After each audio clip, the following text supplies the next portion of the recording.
എല്ലാവർക്കും പുതിയൊരു വീഡിയോയിലേക്ക് സ്വാഗതം. ഇന്ന് നമ്മളിപ്പോൾ ഇവിടെ ഒരു മുട്ട വെച്ചൊരു മസാല, അതായത് ഗ്രേവി അല്ലാത്തൊരു മസാലക്കറിയാണ് വെക്കാൻ പോണത്.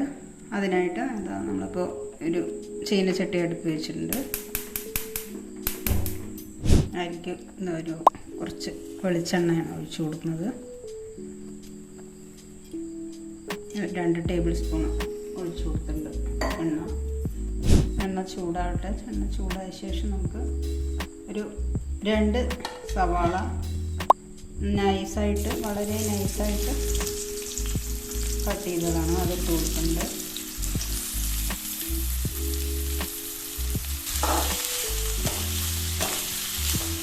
ഉള്ളി നന്നായിട്ടൊന്ന് വാടണം, നന്നായിട്ട് വാടണം.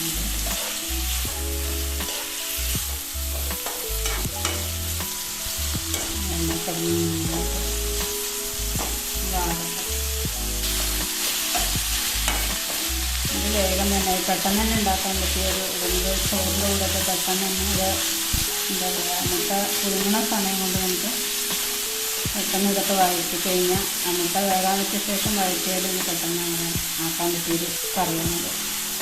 ഞാനത് ഒരു 3 വെളുത്തുള്ളി, ഒരു വലിയ അല്ലിയാണ്, 3 എണ്ണം പൊടിയായിട്ട്, വളരെ പൊടിയായിട്ട് അരിഞ്ഞതാണ്. അതും ഒരു ചെറിയ കഷ്ണം ഇഞ്ചി, വളരെ ചെറിയ, അതും പൊടിയായി അരിഞ്ഞതും കൂടെ ചേർത്ത് കൊടുക്കണം. നല്ലതും ചതച്ചിട്ടിട്ട് കൊടുക്കുകയാണെങ്കിൽ കുഴപ്പമില്ല. നന്നായി പൊടിയായി അരിഞ്ഞ് അതും കൂടെ ചേർത്തിട്ട് നന്നായിട്ടൊന്ന് ഇത് വലിയുള്ളിയൊക്കെ നന്നായിട്ട് ബ്രൗൺ ആവുന്നതിൽ നമുക്കിത് വഴറ്റി കൊടുക്കും. സവാളയൊക്കെ ഒരുവിധം നന്നായിട്ട് വഴണ്ട് വന്നിട്ടുണ്ട്. ഇതിലേക്ക് നമ്മൾ പൊടി ചേർത്ത് കൊടുക്കുക. അപ്പോൾ പൊടി നമുക്ക് നമ്മളൊരു 1/4 ടീസ്പൂൺ മഞ്ഞൾപ്പൊടി ഇട്ട് കൊടുത്തു. ഒരു ടേബിൾ സ്പൂൺ, അത്രയല്ല, ഒരു 3/4 ടേബിൾ സ്പൂൺ മുളക് പൊടി ചേർത്ത് കൊടുക്കുന്നുണ്ട്. കരിയാണ്ട് നമ്മൾ സിമ്മിൽ വെച്ചിട്ട് തന്നെ ഇട്ട് കൊടുക്കുക, അല്ലെങ്കിൽ പൊടിയിൽ കരിഞ്ഞ്. മല്ലിപ്പൊടി 1 ടേബിൾ സ്പൂൺ ഇട്ട് കൊടുക്കുക. ടേബിൾ സ്പൂൺ ഫുള്ളായിട്ട് ഇട്ട് കൊടുക്കുന്നത്. മുളക് പൊടി ഒരു 3/4 ടേബിൾ സ്പൂൺ, അതായത് ഒരു ടീസ്പൂൺ ഫുള്ളായിട്ട് അതിട്ട് കൊടുക്കുക. അതും കൂടെ ഇട്ടിട്ട് നന്നായിട്ടൊന്ന് നോക്കുക.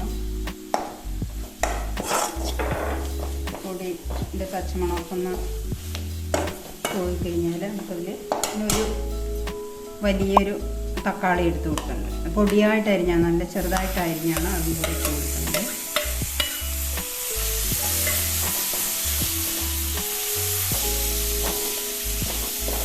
തക്കാളി പുളിയില്ലാത്തതാണെങ്കിൽ നമുക്കത് 2 എണ്ണം ഇട്ടാലും കുഴപ്പമൊന്നുമില്ല. അതിനൊരു ഈ മസാലയിൽ ഒരു തിക്നെസ് കിട്ടുമല്ലോ. പുളിയുള്ളതാണെങ്കിൽ അതിനനുസരിച്ചിട്ട് കുറയ്ക്കുക. അതും കൂടെ ഇട്ടിട്ട് നന്നായി വഴറ്റി കൊടുക്കുക.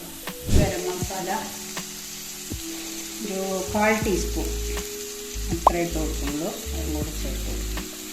ഉപ്പ് ആവശ്യത്തിന് ഉപ്പ്, അതായത് ഞാൻ കല്ലുപ്പ് ഇട്ട് കൊടുക്കുന്നത് അതിപ്പോൾ 1 ടീസ്പൂണേ ഇട്ടിട്ടുള്ളൂ. നമുക്ക് നോക്കിയിട്ട് പിന്നെ വേണമെങ്കിൽ ചേർത്ത്.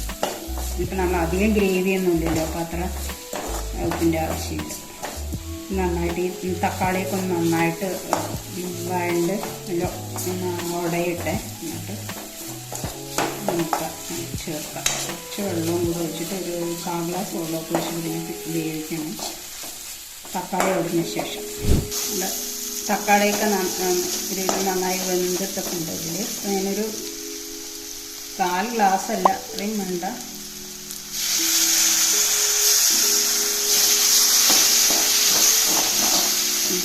ഒരു 3 ടേബിൾ സ്പൂൺ പറയാം വെള്ളം ഒഴിച്ച് കൊടുക്കുമ്പോൾ. ഇപ്പോൾ വരാം, കുറച്ചും കൂടി ചേർക്കുന്നുണ്ട്. ഉപ്പ് നമ്മളിപ്പോൾ ഏകദേശം 1 ടേബിൾ സ്പൂൺ ഇട്ടിട്ടുണ്ട്. പിന്നെ അവരവിടെ ആവശ്യത്തിന് നോക്കിയിട്ട് നമുക്ക് കൂട്ടുക കുറയ്ക്കുക എന്താവുന്ന ചെയ്യാം, അങ്ങനെ ചെയ്താൽ മതി. അപ്പോൾ നമ്മളിപ്പോൾ ഏകദേശം ഇത് എരിവൊക്കെ ഇത്തിരി നന്നായിട്ടിത് ഇതിപ്പോൾ സ്പൈസിയാണ് ഇപ്പോൾ ഇത്. അപ്പോൾ എരിവ് അത്ര വേണ്ടാന്നുള്ളവർ മുളക് പൊടി അതിനനുസരിച്ചിട്ട് ചേർത്ത്, നമ്മൾ കുരുമുളകും എല്ലാം ചേർത്തിട്ടുണ്ടല്ലോ, എരിവ് അതിനനുസരിച്ച് നമുക്ക് കൂട്ടുകയൊക്കെ ചെയ്യാം. അപ്പോൾ നമ്മുടെ മസാലയൊക്കെ ഏകദേശം ആയിട്ടുണ്ട്. നമ്മുടെ മുട്ട മസാലയ്ക്കുള്ള മസാലയൊക്കെ പാകമായിട്ടുണ്ട്.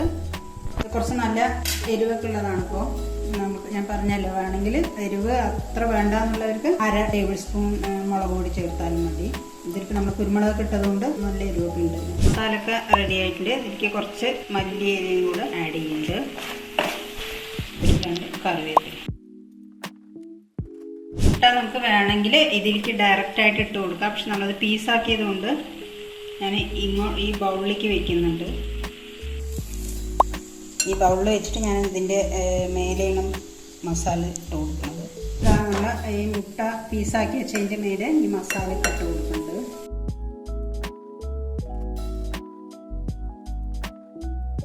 ചപ്പാത്തി ആണെങ്കിലും ചോറിൻ്റെ കൂടെയൊക്കെ കഴിക്കാൻ നന്നായി ഉണ്ടാവും. പെട്ടെന്ന് തന്നെ നമുക്ക് ഉണ്ടാക്കാനും പറ്റും ഇത്. അപ്പോൾ എല്ലാവരും ഒന്ന് ഇങ്ങനെയൊരു മുട്ട മസാല ട്രൈ ചെയ്ത് നോക്കുക. എന്നിട്ട് അതിൻ്റെ അഭിപ്രായങ്ങളൊക്കെ പറയുക. ആദ്യമായിട്ട് കാണുന്നവരാണെങ്കിൽ ചാനൽ സബ്സ്ക്രൈബ് ചെയ്യുക, ലൈക്ക് ചെയ്യുക, ഷെയർ ചെയ്യുക. അപ്പോൾ അടുത്തൊരു വീഡിയോ ആയിട്ട്